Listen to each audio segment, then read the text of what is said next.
Effect of change in temperature on equilibrium.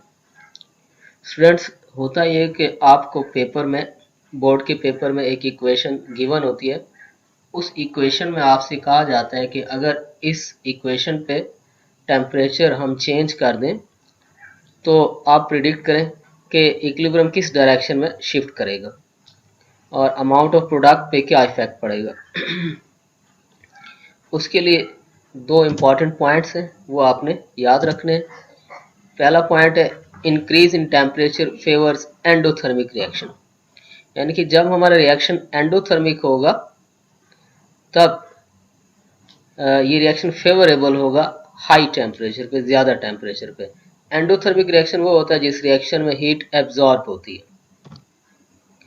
दूसरा point ये है जो आपने याद रखना है, वो ये है कि decrease in temperature favours exothermic reaction, यानी कि जो एक्सोथर्मिक रिएक्शन है वो फेवरेबल है लो टेम्परेचर पे। एक्सोथर्मिक रिएक्शन क्या होता है, यानी कि ऐसा रिएक्शन जिसमें हीट रिलीज होती है।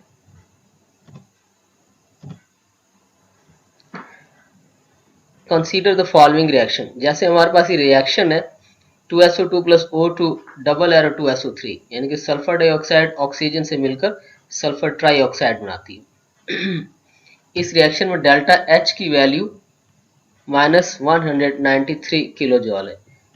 डेल्टा H की वैल्यू भी आपको इक्वेशन के साथ गिवन होगी।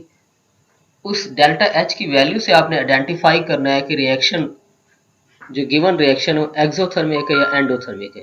यानी कि अगर डेल्टा H के साथ जो वैल्यू है वो नेगेटिव साइन में है तो फिर हम कहेंगे कि हमारा रिएक्शन एक्सोथर्मिक है।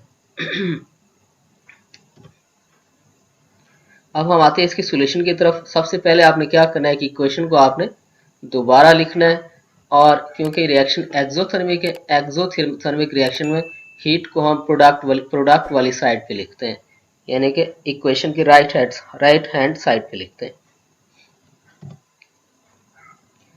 According to Le Chatelier principle an increase in temperature will shift this reaction in backward direction, यानी कि अभी हमने थोड़ी देर पहले दो पॉइंट्स याद किए थे कि एक्सोथर्मिक रिएक्शन में वो फेवरेबल है एक्सोथर्मिक रिएक्शन लो टेम्परेचर पे, यानी कि अगर इस रिएक्शन का हम टेम्परेचर इंक्रीज कर देंगे तो रिएक्टेंट वाली साइड पे चला जाएगा। हमें तो प्रोडक्ट चाहिए, इसलिए ये रिएक्शन जो है फेवरेबल है। अगर हम एक इक्विलिब्रियम प्रोडक्शन ज़्यादा चाहते हैं SO3 की, यानी कि प्रोडक्ट की अमाउंट अगर हम ज़्यादा चाहते हैं तो ये रिएक्शन फेवरेबल है लो टेम्परेचर पे। अब हम इसको केसी एक्सप्रेशन में जो है ना समझते हैं, यानी कि अगर टेम्परेचर हमारा ज़्यादा होगा तो जो SO3 की कंसंट्रेशन है वो कम होगी और SO2 और O2 की कंसंट्रेशन ज़्यादा होगी। इसी तरह हमारे पास एक और रिएक्शन है N2O4 डबल एरो 2NO2। इसके लिए जो डेल्टा H की वैल्यू गिवन है वो है +57 किलो जूल। अब ये प्लस का साइन इंडिकेट कर रहा है कि रिएक्शन हमारा एंडोथर्मिक है। इस रिएक्शन को भी हम उसी तरह लिखेंगे, यानी कि जो हीट है वो रिएक्टेंट वाली साइड पे लिखेंगे, क्योंकि एंडोथर्मिक में हीट जो है, एंडोथर्मिक रिएक्शन में हीट एज ए रिएक्टेंट काम करती है।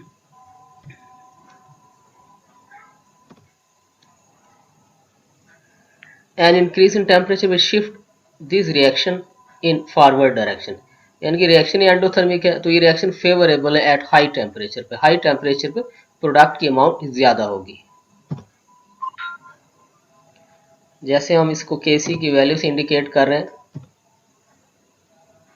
यानी कि टेम्परेचर इंक्रीज कर देंगे तो NO2 की जो अमाउंट है वो इंक्रीज कर जाएगी, उसकी कंसंट्रेशन इंक्रीज कर जाएगी,